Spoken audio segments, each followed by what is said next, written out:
Welcome to this explainer. We've got a really exciting one lined up today. We're diving headfirst into one of the absolutely coolest innovations in machine learning, Generative Adversarial Networks, or GANs. And we're also going to get hands-on with Google's TF-GAN library. Relying on some brilliant insights from Google software engineer Joel Shore, we're going to unpack how these networks literally push the boundaries of what AI can do. I mean, we're talking synthesizing human voices, hallucinating photorealistic images from scratch, the whole shebang. So let's just get right into it. Okay, here's our roadmap for today. First, we'll meet the generative models, then break down the anatomy of a GAN. After that, we'll look at the adversarial training game, tackle some common GAN training problems, check out real-world GAN variations, and finally, building with TF-GAN. Section 1. Meet the generative models. So to really appreciate what makes a GAN so special, we got to start with the generative part. And the easiest way to do that is to contrast it with the standard discriminative models we're all pretty familiar with, right? Think of discriminative models as systems that just draw boundaries. Their job is simply to tell a dog from a cat. Mathematically speaking, they capture conditional probability. Given an instance X, how likely is label Y? But generative models, wow, they have a much harder job. They have to paint the entire picture from absolute scratch. They capture the joint probability, mapping the distribution of the data itself. So if your discriminative model is like an art critic judging a painting, your generative model is the actual artist having to place every single brush stroke so perfectly that you literally can't tell it from reality. All right, Section 2, Anatomy of a GAN. Okay, so a GAN isn't actually just one model. It's more like a high-stakes cat-and-mouse game between two rival networks. First up in the ring, we have the generator. Think of this guy as our master forger. It doesn't start with a photograph to tweak. No, it starts with a completely blank canvas of random noise, usually just sampled from a uniform distribution.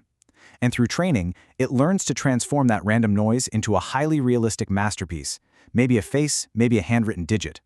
Its one and only goal in life is to create data so incredibly plausible that it totally fools its opponent. And speaking of the opponent, meet the discriminator. This is our brilliant detective. It's a classifier network that's fed from two distinct streams of data. Real positive examples from an actual dataset and the fake negative examples being pumped out by our forger. Its whole job is to correctly label the real stuff as real and the fake stuff as fake. And here's the crucial part. When it catches a fake, it sends a mathematical signal back through the network via backpropagation. That feedback is exactly what tells the generator, hey, here's how you fix your mistakes for the next forgery. Section 3, the adversarial training game. So how do these two rivals actually train without just completely destroying each other's progress? It requires some very specific choreography. We actually use an alternating step-by-step process. Step 1, we freeze the generator's weights. We let the discriminator train for an epoch or two, getting really good at spotting the flaws in the current batch of fakes. Then we completely flip the script. We freeze the discriminator and we train the generator, letting it learn how to bypass those newly updated defenses. Because think about it. If they both updated their weights at the exact same time, the generator would be trying to hit a constantly moving target and neither network would ever actually converge. And convergence in a GAN is actually a really weird, fleeting concept.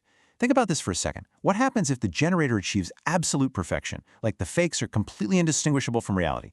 Well, the discriminator basically degrades into flipping a coin. It hits 50% accuracy because it literally can't tell the difference anymore. But because the discriminator's feedback becomes totally random at that point, if you keep training, the generator starts learning from junk data, so its quality can actually collapse right after hitting perfection. It's an incredibly delicate balance. Let's do a quick knowledge check here. How do these networks actually keep score? Well, in the original GAN paper, they use something called minimax loss, which relies on cross-entropy. That's where the discriminator outputs a strict probability between 0 and 1. But if you look at TF-GAN, it defaults to a much more robust approach called Wasserstein loss. With Wasserstein, the network acts more like a critic than a true discriminator, and it outputs raw real numbers instead of probabilities. It uses the Earth mover distance to measure the gap between the real and generated probability distributions. This shift is mathematically elegant, and it really helps prevent the whole training process from getting hopelessly stuck. Section 4, Common GAN Training Problems. So what exactly happens when the generator gets too good or just kind of gives up? It's a fascinating question because if that balance of power shifts too heavily to one side, the whole system just falls apart. Let's look at some of the famous failure modes of this adversarial game. All right, first up, vanishing gradients. This happens when your discriminator becomes way too optimal way too quickly. It stops providing useful feedback, and the generator's progress just hits a brick wall. Then we have the infamous mode collapse. I kind of love this one. It's where the generator finds just one really good trick. Imagine it learns to forge the exact same human face perfectly, and it just stubbornly refuses to learn anything else. It just endlessly repeats that single output because it knows it'll fool the discriminator. To combat this stuff, researchers use things like the Wasserstein loss we just talked about, or they even artificially add noise to the discriminator inputs to kind of force things to converge. Moving on to Section 5, Real-World GAN Variations. But hey, when this training actually works, the results are literally breathtaking. Let's pick up the pace and look at some of the magic happening in the real world right now. You've got progressive GANs that start by generating tiny, low-res images and then gradually add layers of detail, which gives you massively high-resolution results incredibly fast. There are conditional GANs that let you specify exactly what you want, like, hey, generate a specific digit, rather than just hoping for a random one. We've got image-to-image translation turning basic line sketches of handbags into photorealistic product shots. And oh man, cycle GANs. These can take an image of a horse and seamlessly turn it into a zebra. And they do it without even needing paired, side-by-side training data. It's wild. And it doesn't stop there. Text-to-image synthesis lets you just type a yellow and orange flower, and boom, the GAN generates it. Super-resolution GANs can take a really blurry, downsampled image and inject sharp, plausible details. Like, they can hallucinate a complex starburst pattern on a headband that was entirely lost in the blur. Face-in painting can take a photo with a massive chunk missing from a person's face and just flawlessly fill in a nose or an eye. And this isn't just about pixels, guys. GANs are currently being used for text-to-speech to generate entirely synthesized, hyper-realistic human voices.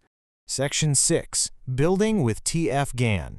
So let's connect all this high-level theory directly back to you, the developer. How do you actually get into the arena and play this game? That is exactly where Google's TF-GAN library comes in. Authored by Joel Shore and his team, this is an open-source, beautifully lightweight library built explicitly for training and evaluating these generative models. Think of it as your ultimate playground. It comes packed with hands-on Colab tutorials. There's a brilliant one right out of the gate where you build and train a GAN to generate handwritten digits. You can literally take these open-source examples right now and adapt them to whatever specific problems you care about. So, to wrap things up, we've met the forger and the detective. We've looked at the extremely delicate balance of alternating training. We've navigated the tricky perils of mode collapse, and we've marveled at the stunning realities of cycle GANs and super resolution. The tools are open source and waiting for you right there in TF-GAN. The only question left is, armed with all this knowledge, what entirely new reality are you going to generate? Thanks so much for joining me for this explainer, and happy machine learning!